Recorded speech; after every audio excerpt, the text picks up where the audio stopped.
Namun Kan'an malah menolaknya dan memilih mencari perlindungan di gunung yang ia yakini mampu menyelamatkannya dari air banjir. Tidak hanya itu, sebagai umat Islam, semua manusia harus percaya kepada janji Allah Subhanahu wa Ta'ala adalah benar, dan Allah Subhanahu wa Ta'ala hanya akan menyelamatkan umatnya yang bertakwa.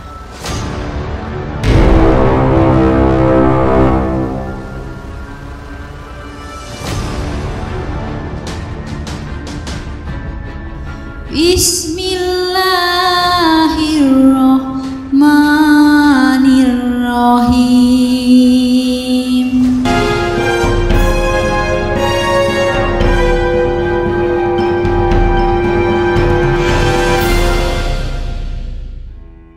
Assalamualaikum warahmatullahi wabarakatuh. Di dalam kisah Nabi Nuh alaihi wasallam, ia diutus oleh Allah Subhanahu wa Ta'ala untuk menyerukan tauhid kepada Bani Rashib, yang pada saat itu dikisahkan telah terjerumus ke dalam kesyirikan.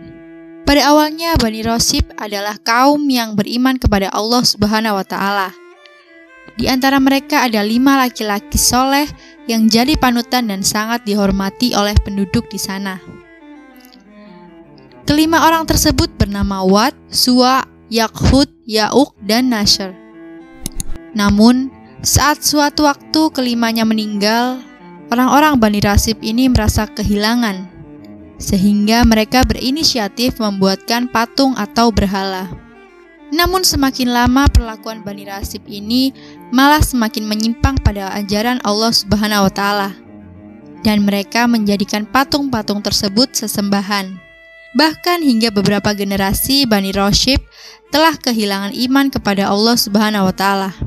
Kesesatan Bani Rashib tersebut pun telah diperingati oleh Nabi Nuh alaihi wasallam yang hidup di antara mereka untuk mengajak kembali beriman kepada Allah Subhanahu wa Ta'ala. Namun ajaran Nabi Nuh alaihi wasallam tidak membuahkan hasil dan hanya sedikit pengikut Nabi Nuh alaihi wasallam pada saat itu, bahkan Bani Rashib malah semakin tenggelam pada kesesatan dan kesombongan.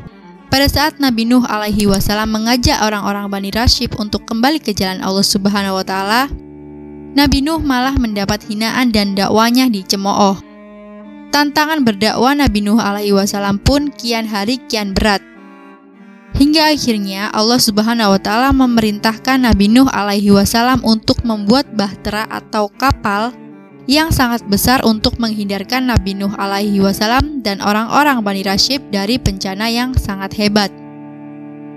Peringatan Nabi Nuh justru dianggap permainan oleh Bani Rashib. Mereka menentang Nabi Nuh. "Wahai Nuh, sesungguhnya kamu telah berbantah dengan kami. Kamu telah memperpanjang bantahanmu terhadap kami, maka datanglah kepada kami azab yang kamu ancamkan kepada kami jika kamu termasuk orang-orang yang benar." Lalu Nabi Nuh pun menjawab, "Hanyalah Allah yang akan mendatangkan azab itu kepadamu jika Dia menghendaki, dan kamu sekali-kali tidak dapat melepaskan diri."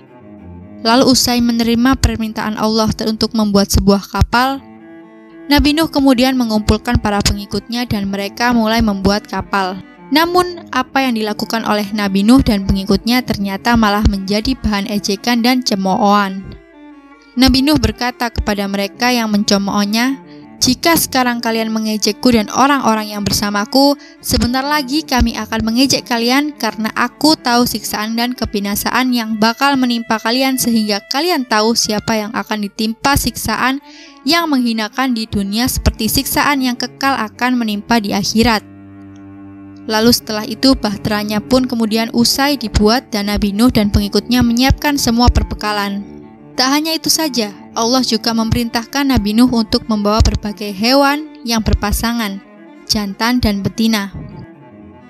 Pada saat semua perbekalan sudah siap, Nabi Nuh pun berkata kepada pengikutnya, "Naiklah ke dalam kapal dengan menyebut nama Allah di waktu berlayar dan berlabuh. Sesungguhnya Allah Maha Pengampun lagi Maha Penyayang." Dan Allah pun kemudian berfirman, "Maka kami bukakan pintu-pintu langit dengan air yang tercurah. Kami jadikan bumi memancar beberapa mata air, lalu bertemulah air-air itu untuk suatu urusan yang sungguh telah ditetapkan. Lalu tak lama kemudian hujan pun turun selama 40 hari 40 malam, yang kemudian membawa bencana banjir besar melanda seluruh kota dan desa. Akibat bencana ini, jeritan dan tangisan manusia terdengar di mana-mana. Karena meluapnya air, mereka kemudian panik. Karena kemanapun mereka berlari, air mengejar dan menenggelamkan mereka. Pada saat itu tidak ada tempat berlindung dari banjir yang sangat dahsyat itu, kecuali kapal Nabi Nuh yang telah terisi penuh oleh mukmin dan pasangan makhluk yang diselamatkan oleh Nabi Nuh atas perintah Allah Subhanahu wa Ta'ala. Bani Rashid pun benar-benar telah hancur tersapu banjir yang maha dahsyat tersebut.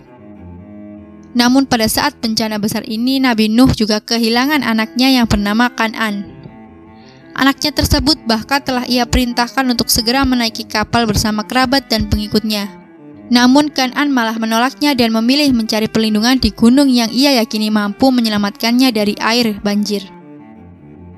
Nabi Nuh begitu sedih dengan sikap keras kepala anaknya. Akhirnya Kan'an pun tenggelam bersama Bani Rashid yang zalim.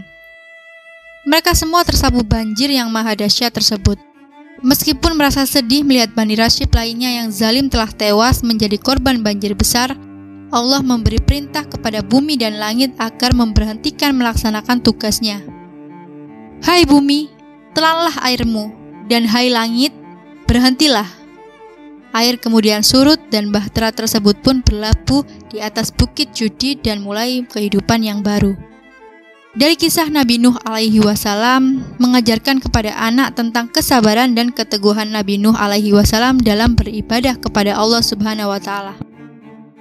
Tidak hanya itu, sebagai umat Islam, semua manusia harus percaya kepada janji Allah Subhanahu wa Ta'ala adalah benar dan Allah Subhanahu wa Ta'ala hanya akan menyelamatkan umatnya yang bertakwa. Terima kasih sudah menonton video ini, semoga kalian suka dan nantikan cerita-cerita selanjutnya. Wassalamualaikum warahmatullahi wabarakatuh.